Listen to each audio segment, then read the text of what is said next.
సగం, 2 చేతులు కలిస్తేనే చప్పట్లు. అమ్మాయికి అలా తయారు చేయడానికి కారణం ఏమో ఉందో అది తెలియాలి బయటకి.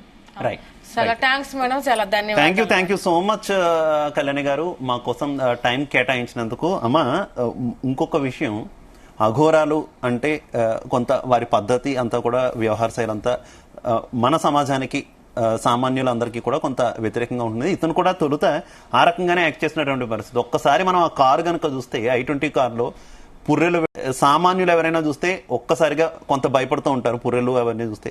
ఆ రకమైనటువంటి వ్యవహార శైలి. తాను తినడం కూడా పుర్రెలోనే తింటాడు. ఈవెన్ వర్షిని కూడా కన్ఫర్మ్ చేసింది, పుర్రెలోనే తింటాడు, అదంతా ఫేక్ అండి, ఇంకా దేంట్లోనూ తినడు. అది ఏంటి, వర్షినికి ఏం భయం అనిపించలేదా? ఈ పుర్రెలు, ఎముకలు ఇవన్నీ చూసినప్పుడు ఎప్పుడు భయం అనిపించలేదా? ఆల్రెడీ ఆమె అఘోరి దీక్షలో ఉంది కాబట్టి రాజేష్ నాథ్ అఘోరి తింటాం ఆమె చూసిందండి. చూసేసరికి ఇది నార్మల్ అని అనుకుంది. దీక్షలో ఉంది. ఎంత ఎదుటి వాళ్ళు చూసినప్పుడు నార్మల్ అని అనుకున్నా, కారులో ప్రయాణిస్తున్నప్పుడు కూడా అన్ని ఎముకలు, అన్ని పుర్రెలు ఎదురుగుండా పెట్టుకుని, వెనకాల పెట్టుకుని, కారు నిండా అదే ఉండి భయం అనిపించదా వర్షినికి? కంపల్సరీ భయమేనండి. ఆమె అదేం కాదు ఇదేం కాదులే అని ధైర్యం చెప్పి పక్క నుండి అన్ని చవటం వల్ల ఆమెకు అలవాటు అయిపోయిందండి. అలాగే మీరు రాజేష్ నాథ్ అఘోరి గురించి చెప్తున్నారు, మీరు ఆయన ఏమో ఆశ్రయించలేదా ఈ వ్యవహారంలో? ఎందుకంటే కేవలం ఈమె వర్షిని నమ్మేటటువంటి వ్యక్తి ఎవరైనా చెప్తే మాట వింటారు అంటే నాకు అనిపిస్తుంది మాత్రం రాజేష్ నాథ్ అఘోరి అని అనిపిస్తుంది. ఎందుకంటే ఆయన నుంచే మొత్తం ఇవన్నీ కూడా తెలుసుకున్నటువంటి నేపథ్యంలో ఆయన ఏం మీరు అడగలేదా ఈ విషయంలో? ఈ వ్యవహారం చేస్తారండి. ఆయనకి మాకు గొడవ పెట్టిందండి ఈ అఘోరి. మా అమ్మాయి ఇంకా ఏది ఇచ్చాడని మా అమ్మాయి చేత చెప్పించిందండి.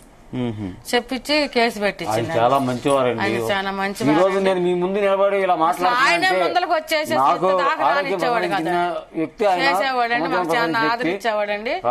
చాలా మంచి నింద వేసింది పిల్ల, ఆడపిల్ల నింద వేసి ఆయన నా కూతురు, తండ్రి కూతురు అనుబంధం ఇదిగా ఉండేవాడు.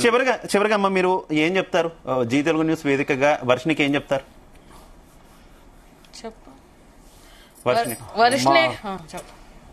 అమ్మ బన్ను, ముద్దుగా బన్ను అని పిలుచుకుంటాం.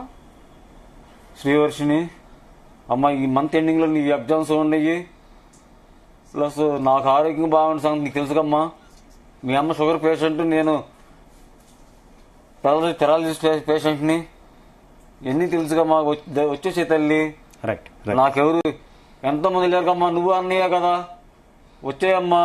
నిన్ను ఏమను, ఇంత వ్యవహారం జరిగినా చక్కగా మళ్ళీ నీ చదువు కంటిన్యూ చేపిస్తాము. నిన్ను గుండెలో పెట్టి చూసుకున్నా, ఎప్పుడల్లా ఎంత అలారం చూసుకున్నా అట్టాక్ చూసుకుంటాను.